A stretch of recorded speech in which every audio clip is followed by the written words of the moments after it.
Joseph Newgarden to finish that stop, who's 1 lap down, and he will not want to go 2 laps down. So it's a Penske 1 lap down, leading 2 Penskes that are coming up to lap. And guys, the clock also ticking for Joseph Newgarden, because, for James Hinchcliffe, because he knows that these guys are going to come to pit road here in the next 5 to 10 laps or so. So he's trying to get this back on the lead lap within the next 5 or 10 laps. What happened a moment ago to his teammate Joseph Newgarden may be happening to Helio Castroneves now. He too said he has a vibration developing on the 3 car. He's moved up into the 3rd position right now, but how long do you leave it out there, guys, knowing that they've had blistered tires so far this weekend? You don't want to chance that vibration too long. What a recovery by Castroneves, excuse me, Townsend, to get back up to 3rd, and he's run the fastest lap of the race at over 222 miles per hour. Hinchcliffe and Pagano side by side as Hinch tries to work his way back on the lead lap. And if this stays green, we're about to see a big unknown, which is how fast and how aggressive can you get to pit lane under green flag conditions here in Texas. Remember, they will pit entering off 3 on that new apron that's untested. Let's watch a replay here on the backstretch. This is 19 and trying to go around Tony Kanaan. Tony Kanaan had eyes in the wall. Oh, Castroneves in the wall. I wonder what happened here. Oh, he's going to hit the inside wall real hard as well. He's got no steering. Car's on fire.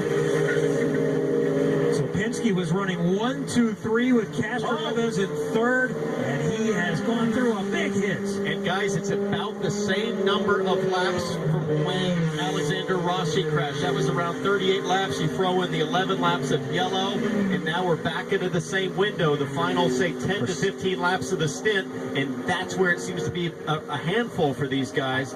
Hopefully Castroneves is going to be okay here. The way that the impact on the car looks, it looks like he might have gone for the real high side and lost the front end and hit the wall. Not sure if he had a spin. The tire marks we see right here are from Rossi's car, so that's not the Castroneves. It happened in 1 and 2. He crossed off at 2. I wonder if he got high or got forced up higher than he wanted to be. There's the impact. You can see the foam and the debris as the Homatro safety truck comes in to inspect the safer barrier to see if that needs to be repaired. That's a pretty big impact. Look at the angle, Paul, of this skid mark right here. That's a bad angle.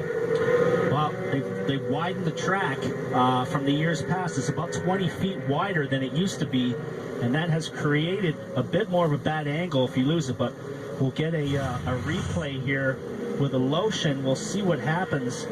And I don't know if there was contact here. Might have cut a tire. Very close to each other.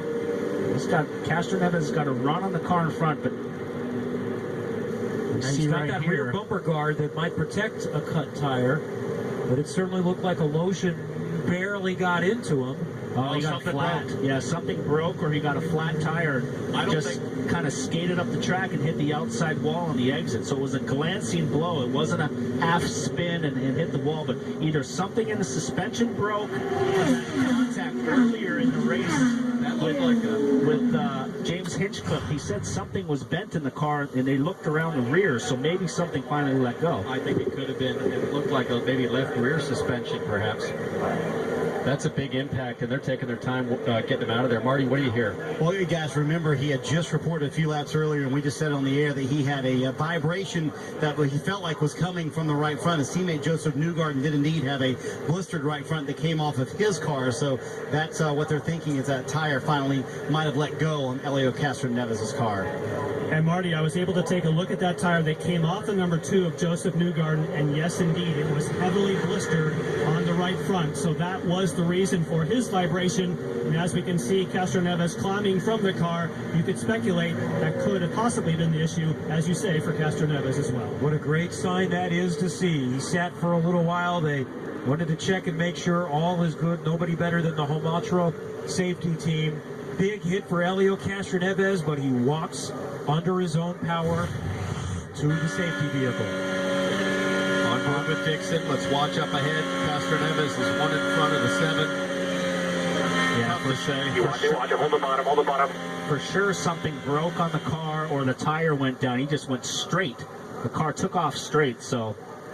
And what do you think Scott Dixon is thinking after what happened in Indianapolis, someone hitting the outside, sliding back down. Get me out of this. You know, if he might have blistered that front tire, it could have went flat immediately, and then the car took off across the track. But the sparks on the left rear, if you flatted the right front, I wouldn't expect to see the sparks on the back. It almost looked like the left rear collapsed, perhaps. I would say it's the impact on pit lane. That was pretty heavy contact. And the left rear is what was in contact with James Hinchcliffe's car as they bounced off of each other, and they took a look around the left rear of the car before they sent him out to run. He obviously had one of the fastest cars in the field because he came through the field faster than anybody, but something caught up with him in the end.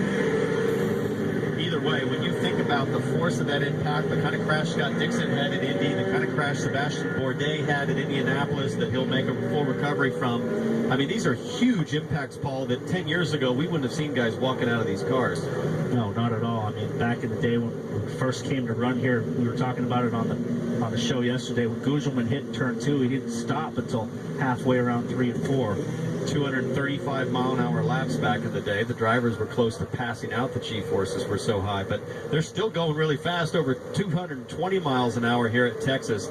But the safety team, the safer barrier, all of that. Look at all the debris that the guys are still running over there from Castro Neves.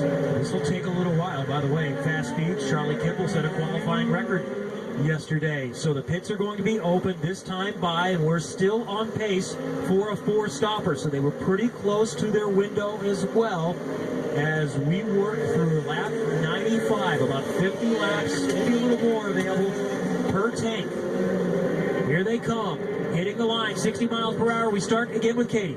And Kevin, Tony Kanaan expected this to be a follow the leader race, and that is not at all what it has turned out to be. He is pretty happy over the radio, but as the track cools down, his team is just telling him to use the weight jacker in his car. Jan? Simon Pagno's getting his service, and I looked at the right front tire. It only had a few small blisters. Marty? Will Power already leading his pit stall with some scuffed Firestone tires. He said he's making adjustments inside the car to kind of keep up with the track, which is changing. 6-7 on the stop for Will Power. He's holds third on the lead, Kevin. Top 2, in fact, maintain their positions. Michaela Lotion loses a couple. Scott Dixon and Tony Kanaan gain 1. I was watching Hunter Ray. He's still in the pit lane. They made a big wing change. He's been not running well, but I saw him going to take the side pod off the car, so it's been a rough night for Ryan Hunter-Ray.